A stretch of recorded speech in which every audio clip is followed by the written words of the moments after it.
Why, hello. Midway Piper here. Hope all is going well. Wanted to come to you guys and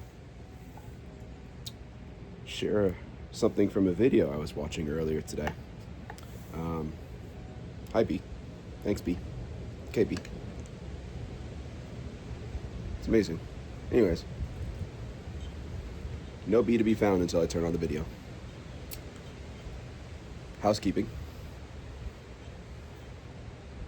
You know it. You know it. It's a Savinelli. In it. Boswell's No Bite Delight from June of last year.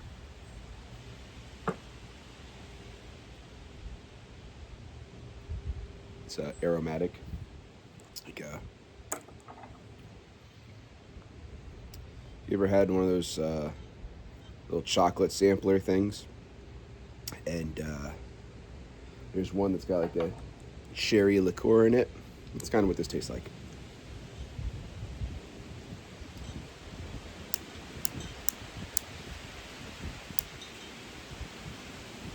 So,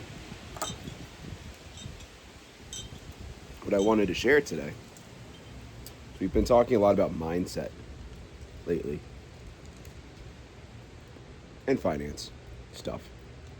But I was watching an interview on a channel that I've watched forever. I've recommended it several times on here. It's the Minority Mindset. And they were doing an interview talking about mindset problems. And the founder and CEO of Minority Mindset was talking about how he does, when he does job interviews, one of the things that's part of the interview is he gives his interviewees something called the 9-dot problem. And he wants them to solve it as part of their interview. If you're not familiar with the 9-dot problem, it's 9 dots. You get 4 lines to connect all of the dots. You can only draw straight lines.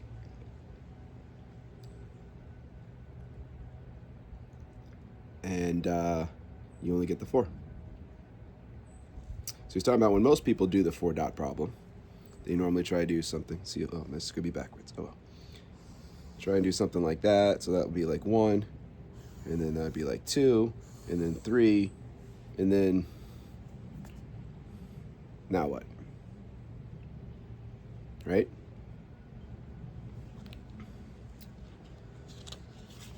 If you're not familiar, the way to solve this problem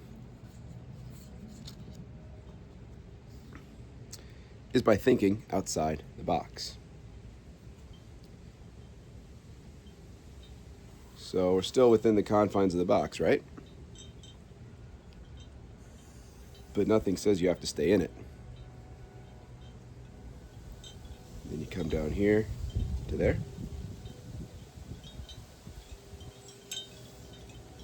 Oh, outside the box again, right?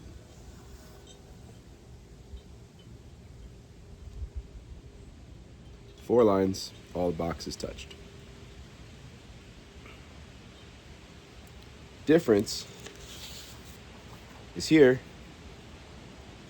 you're seeing an imaginary box around all these 9 because they're in the form of a box. And you think you can't go outside of that. To solve it, you have to think outside of that box. There's no rules saying you can't go outside of that imaginary box.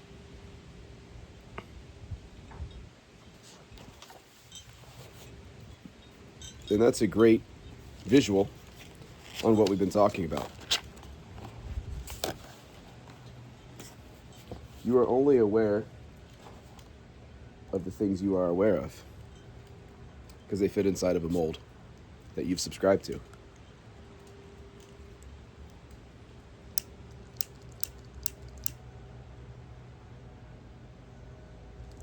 But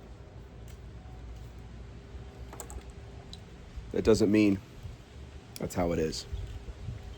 There are things outside of the scope of our awareness, or the box that we put around our ideas that say, these are my ideas, these are my beliefs. This is the correct way. There's a lot more to it than just that.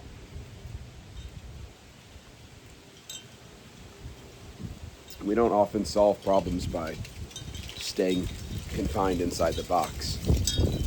That's how you get the status quo. That box is the status quo. It's when you go outside of it that you can actually accomplish something. When it comes to finances, what little we're actually taught is that you get a good paying job and you save money, live below your means, and you'll be able to retire. That worked for our parents' generation. Does not work for us anymore. That is not. It's not how it's going to work. You're never going to climb out of the paycheck to paycheck trap. Never going to climb out of the much beyond the minimum wage. And it goes beyond that. Keeping up with the Joneses. Buying all the things that you want to buy, that you think you deserve. Because you work all day. It's not how money's made. People are so upset about the wealth gap. The rich are getting richer and the poor are getting poorer. Middle class is disappearing. Yeah. That's true. However, not all of the middle class is falling to the lower class. Some are climbing out of the middle class into the upper class. And it's because they've learned.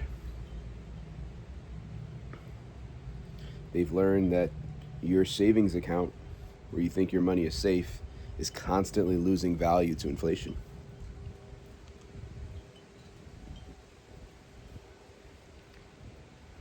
A high yield savings account, it's keeping up with inflation, maybe growing a tiny bit above inflation. But the money you make off your savings account, your high yield savings account, that profit's going to get taxed. So are you really beating inflation that much? Probably not.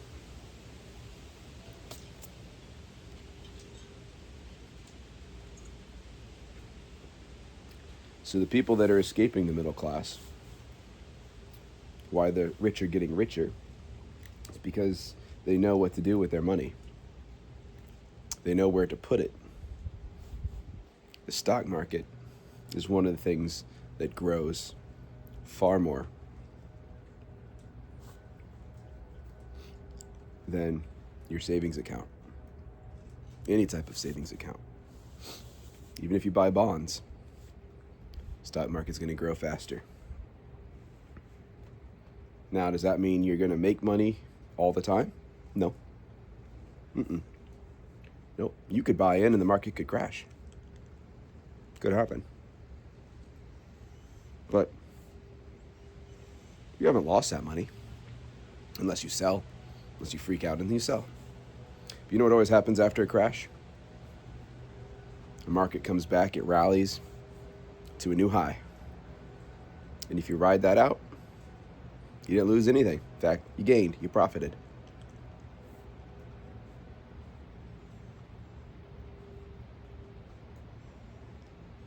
If you invest smartly into dividend growth stocks, the value of the stock will probably grow, and you'll also be receiving dividends. You'll be getting paid for holding the stock. It starts off slow, don't get me wrong, I know. It starts off very slow. you don't see much progress. But then as you continue building that account, you see it start to fluctuate by hundreds of dollars a day. You keep growing it, it fluctuates by thousands of dollars a day,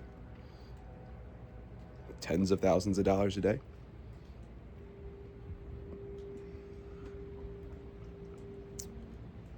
It's that's how you can grow some money. And it's not just jumping into the next meme stock. That's a silly way to. There is a thing of FOMO with stocks. There's some companies that make sort of break into the mainstream. There's companies like Nvidia.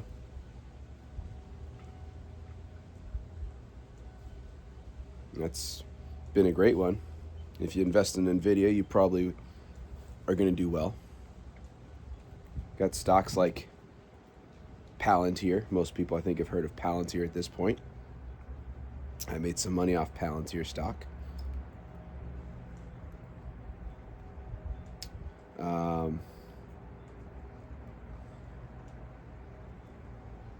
But if you don't do your research, the stock you could be buying in that highly overvalued. So do your research. And then you start making a little bit of money off of that, and you start to think of, cool, well, how else can I make some more money? You could invest some more every month or however often you invest. But you got to make it a consistent thing. You can't just throw some money in the market once and hope to become rich.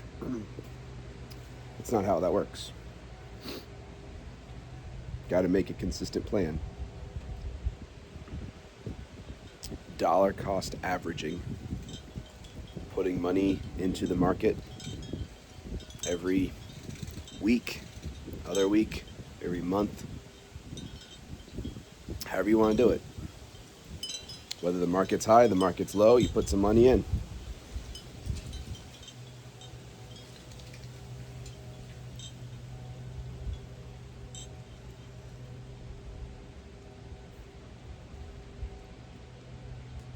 And then it becomes a game of how can you start minimizing your taxes?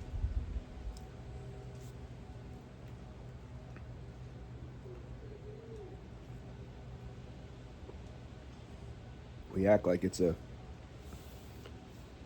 great thing if people pay their taxes, but we never actually want to pay taxes, right? They need to pay taxes, not me. They need to.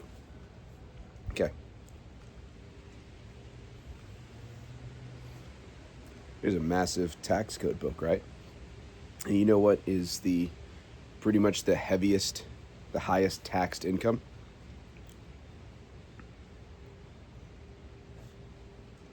W-2, your work job.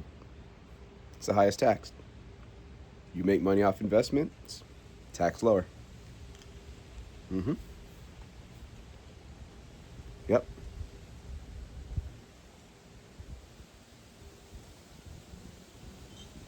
Starting to put your money to work for you. Your money starts making you money without you doing anything. And it's a cycle. You just keep building it and building it and building it.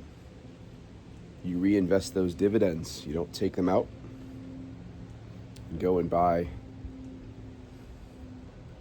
something with it. When it starts off, when you first start investing, you're going to bring in maybe $10 a month.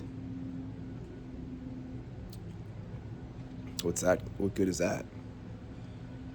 It's not very good. Not at all. But you keep at it. You keep throwing money in. You keep reinvesting those dividends. All of a sudden, you're pulling in $100 a month. $1,000 a month.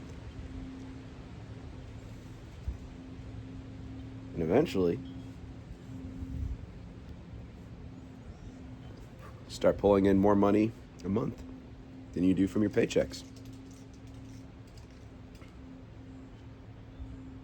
That's what financial freedom is.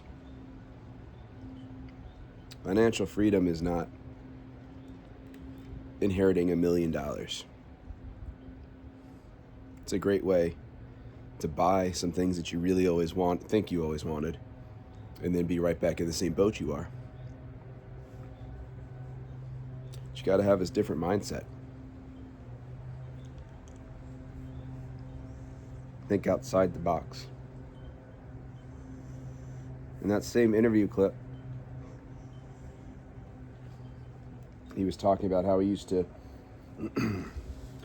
go into Detroit public schools. So he's based in Detroit. Used to go into Detroit public schools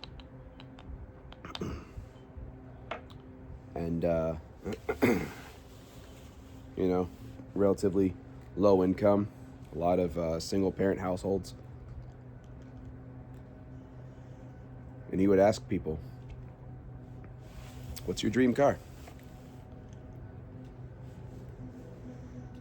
And kids would say things like, "A Mustang," or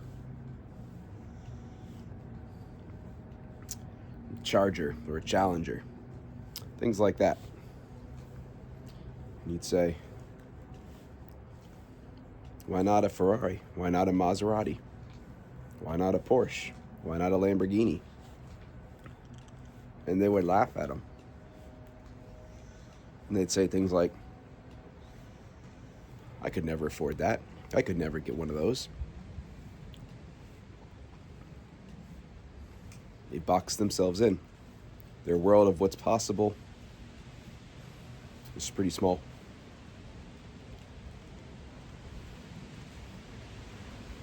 That's the point to that 9-dot test.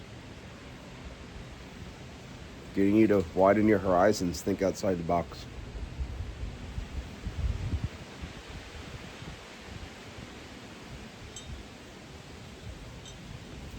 Sort of end with this idea. The traditional ways of retirement no longer exist. Employers are increasingly looking for ways to get out of providing benefits to their employees by making people more and more part-time.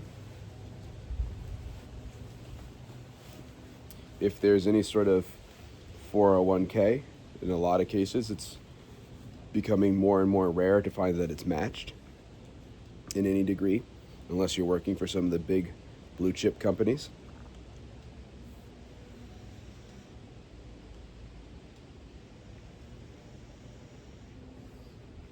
A lot of entry-level jobs are going to start getting replaced with AI soon. Pensions are practically a non-existent thing anymore. What does that leave? Housing is becoming increasingly unaffordable.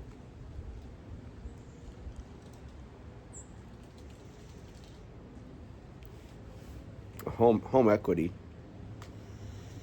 That was a huge piece of an individual's net worth. You could take a home equity loan if you needed some money.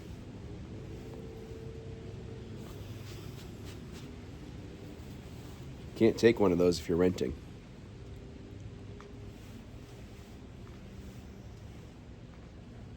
So, what do you got?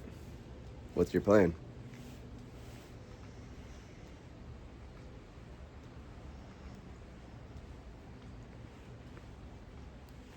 This is why it's really important to start thinking about these things. And the earlier you start thinking about it, the better. If you already say, okay, well, I'm, already in my 50s or 60s or whatever, it's too late. Maybe. Can still do something. What about your kids? Start teaching them.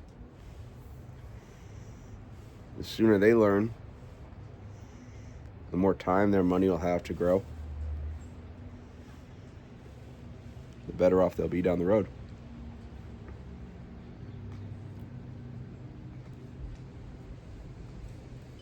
Raise them up right. Help them learn from our mistakes.